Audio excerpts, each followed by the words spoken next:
Jagan negative vote మాత్రం. Okay, ఒక్క నిమిషం అండి. సార్వత్రిక ఎన్నికల ఫలితాలు ప్రస్తుతానికి ఎన్డీఏ వైపే మొగ్గు చూపుతున్నటువంటి సిచ్యువేషన్ కనిపిస్తోంది.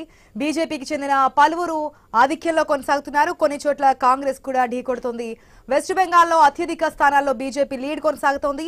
పంజాబ్, జమ్మూ కాశ్మీర్, హిమాచల్ ప్రదేశ్, ఉత్తరాఖండ్, ఢిల్లీలో పరిస్థితి మనం చూస్తున్నాం. దీనిపై మరింత సమాచారం మనకు అందజేయడానికి శ్రీకాంత్ సిద్ధంగా ఉన్నారు, మా ప్రతినిధి.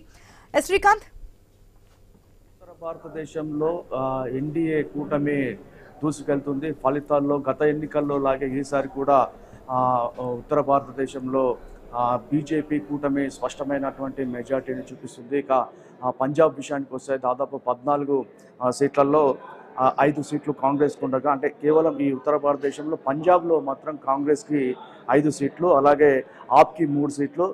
శిరోమణి అకాలీదళ్ అనూహ్యంగా ఈసారి పుంజుకుంది. లోక్సభ ఎన్నికల్లో తమ సత్తా చాటుకుంది. శిరోమణి అకాలీదళ్కి 3 స్థానాల్లో లీడ్లో ఉన్నారు, అలాగే అదర్స్ 2 స్థానాల్లో లీడ్లో ఉన్నారు. ఇక జమ్మూ కాశ్మీర్, అలాగే హిమాచల్ ప్రదేశ్, ఉత్తరాఖండ్, ఢిల్లీ ఈ 4 చోట్ల బీజేపీ స్పష్టమైనటువంటి ఆధిక్యంలో దూసుకెళ్తుంది. గతంలో లాగే జమ్మూ కాశ్మీర్లో 6 స్థానాలకు 3 స్థానాలు ఎన్డీఏ తీసుకుంది. అలాగే హిమాచల్ ప్రదేశ్లో 4 స్థానాలకు 4 స్థానాలు క్లీన్ స్వీప్ చేసినటువంటి పరిస్థితి 2019లో. ఉత్తరాఖండ్లో కూడా అదే పరిస్థితి. ఈసారి కూడా సేమ్ అవే రిజల్ట్ పునరావృతం అవుతున్నాయి. హిమాచల్ ప్రదేశ్ కావచ్చు, ఉత్తరాఖండ్ కావచ్చు, జమ్మూ అండ్ కాశ్మీర్ కావచ్చు. ఇక జమ్మూ కాశ్మీర్లో చూసుకున్నట్టయితే కాశ్మీర్లో మాత్రం ఈసారి బీజేపీ అభ్యర్థులను పోటీలోకి నిలపలేదు. ఎందుకంటే ఆర్టికల్ 370 రద్దు వల్ల అక్కడ బీజేపీ తమ పెద్ద తేడా ఏం కనిపించట్లేదు. ఎన్డీఏకి ఇండియా కూటమికి మధ్య పెద్ద డిఫరెన్స్ ఏం కనిపించట్లేదు. 291, 224 టఫ్ ఫైట్ ఏదైనా ఉండే అవకాశం ఉందనుకోవచ్చా? అంటే ఈ 4 స్టేట్స్లో చూస్తే మాత్రం బీజేపీకి స్పష్టమైన మెజార్టీ ఇస్తే కనిపిస్తుంది. పూర్తి స్థాయి రిజల్ట్ వచ్చేసరికి ఆ పెద్ద తేడా ఏం లేదు. 60 నుంచి 70 సీట్ల తేడానే ఇండియా కూటమికి కావచ్చు, అలాగే ఇండియా కూటమికి కావచ్చు 70 నుంచి 80 సీట్ల తేడా ఉంటుంది. అయితే పూర్తిగా ట్రెండ్స్ పూర్తిగా కొనసాగేసరికి, అంటే రిజల్ట్ పూర్తి స్థాయిలో వచ్చేసరికి దాదాపు సాయంత్రం 5-6 పట్టొచ్చు. అప్పటి వరకు పూర్తి స్థాయి క్లారిటీ అనేది వస్తుంది. అయితే ట్రెండ్స్ ఇప్పుడు ఆధిక్యాల్లో చూస్తే మాత్రం ఇటు ఎన్డీఏ కూటమి ముందంజలో ఉంది.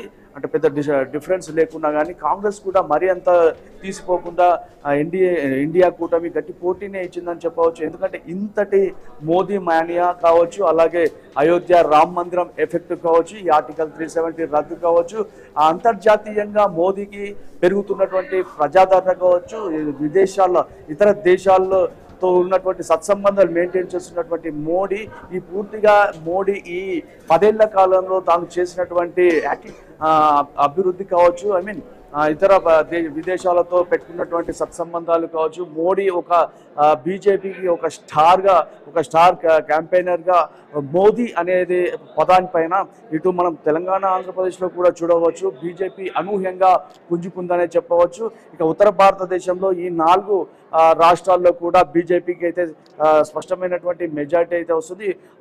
ఇక హిమాచల్ ప్రదేశ్లో కంగనా రనౌత్, ఈమె నటి. అయితే ఇప్పుడు మాజీ సీఎం వీరభద్ర సింగ్ కుమారుడి పైన ఆమె లీడ్లో ఉన్నారు. కంగనా రనౌత్ మండి నియోజకవర్గం నుంచి ఆమె పోటీలో ఉన్నారు. ఆమె ఇప్పుడు ఆధిక్యంలో ఉంది. మొత్తంగా ఓవరాల్గా చూసుకున్నట్టయితే ఇప్పటికీ ఉన్నటువంటి రిజల్ట్ ప్రకారం జమ్మూ కాశ్మీర్లో బీజేపీ 2 సీట్లలో ఆధిక్యంలో ఉంటే కాంగ్రెస్ 2 సీట్లలో ఉంది. అదర్స్ ఒక సీట్లలో ఆధిక్యంలో ఉంది. అలాగే హిమాచల్ ప్రదేశ్లో 4 స్థానాల్లో బీజేపీ ఆధిక్యంలో ఉంది. ఇక ఉత్తరాఖండ్లో 2 స్థానాల్లో బీజేపీ ఆధిక్యంలో ఉందని చెప్పవచ్చు. ఆశ. Okay Srikanth, thanks for update. మళ్ళీ